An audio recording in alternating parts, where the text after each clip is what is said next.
AP যে feudal বা প্রথম পর্যায়ের যে মানুষের জীবন ব্যবস্থা, সেখানে কৃষকরাই কাজ করত। কৃষক বলতে আজকের কৃষক না, বনে জঙ্গলে ওই যে মানুষেরা ফলমূল খেত। এক পর্যায়ে কৃষিকাজ শুরু হয়। এই কৃষিকাজটা ক্রমান্বয়ে বৃদ্ধি পেতে পেতে কৃষকদের ভিতর থেকে একটা শ্রেণী, সেই শ্রেণীটা হলো এরা। তারা কৃষি কাজের জন্য ঘরে বসে এসব তৈরি করত। এইটা হলো যাত্রা।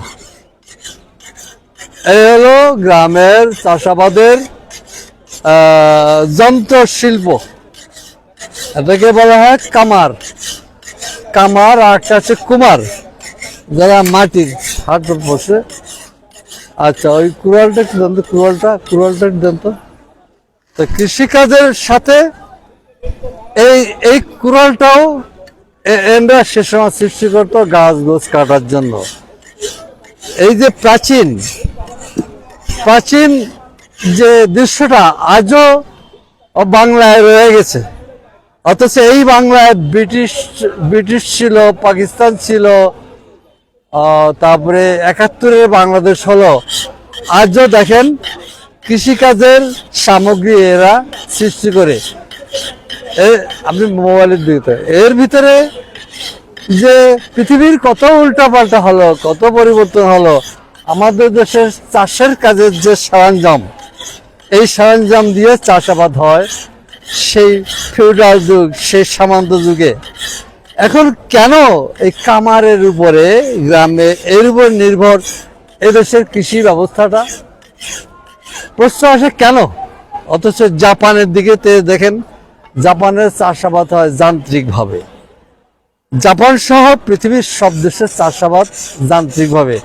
আমেরিকা, এটার চাষাবাদ ওখানে শিক্ষিত ধনীরা করে এবং সব চাষাবাদ যান্ত্রিক।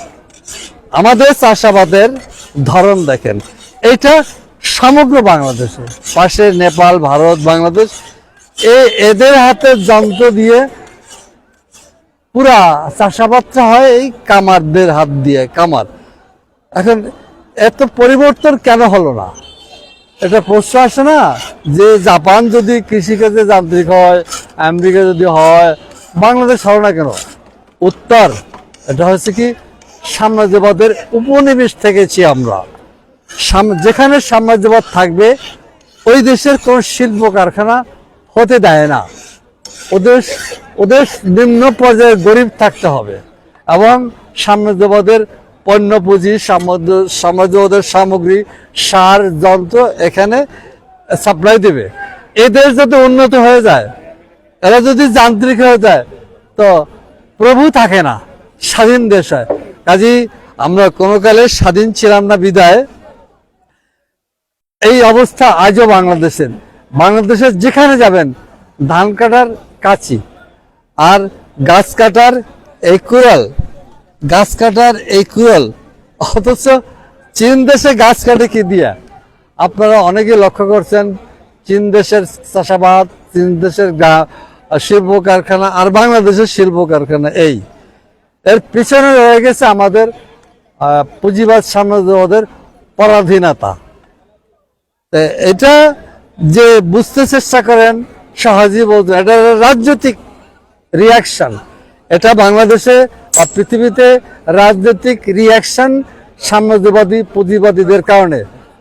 দেশের যে সমস্ত শাসক আসছে, পাকিস্তান সরকার ছিল, ব্রিটিশ সরকার ছিল, পাকিস্তান সরকার ছিল, ৭১-এর স্বাধীন বাংলাদেশ সরকার ছিল, আবার জুলাই বিপ্লবের কিছু তরুণরা এসেছিল।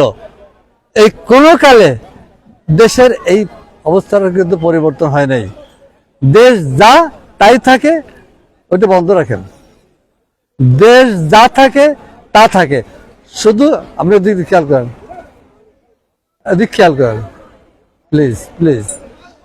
তো এই দেশের বারবার শাসকদের, বারবার দেশের দস্যুদের পরিবর্তন হয়েছে, এদের পরিবর্তন হয় নাই। অর্থাৎ কৃষিকাজের কোনো উন্নতি হয় নাই। সব কাজ বন্ধ রেখে একটু 2 মিনিট আসেন আসেন আসেন। ওখানে অল্প থাকবে কথা।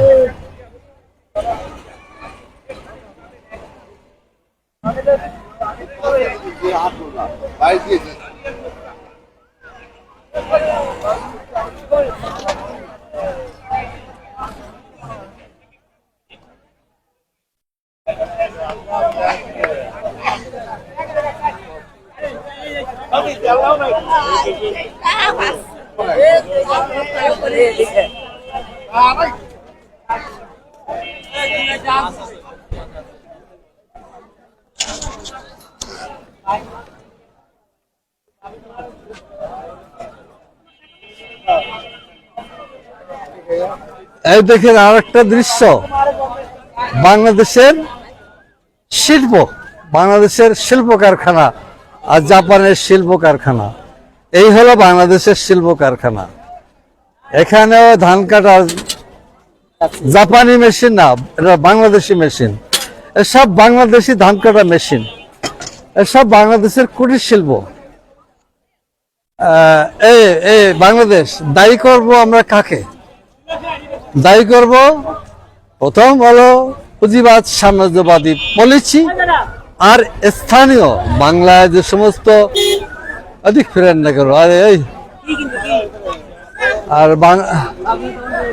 বন্ধ বাংলার যে সমস্ত রাজনৈতিক দল গোষ্ঠী, শত শত সাম্রাজ্যবাদের পোষ্য দল, শত শত স্থানীয় মাতব্বর দালাল এবং সাম্রাজ্যবাদের দালাল, এদের পোষ্য যে সমস্ত পার্টি, এই পার্টিগুলোর দেশ সম্বন্ধে কোনো ধারণা, জ্ঞান, অর্থশাস্ত্র, রাজনৈতিক দর্শন এগুলো নাই।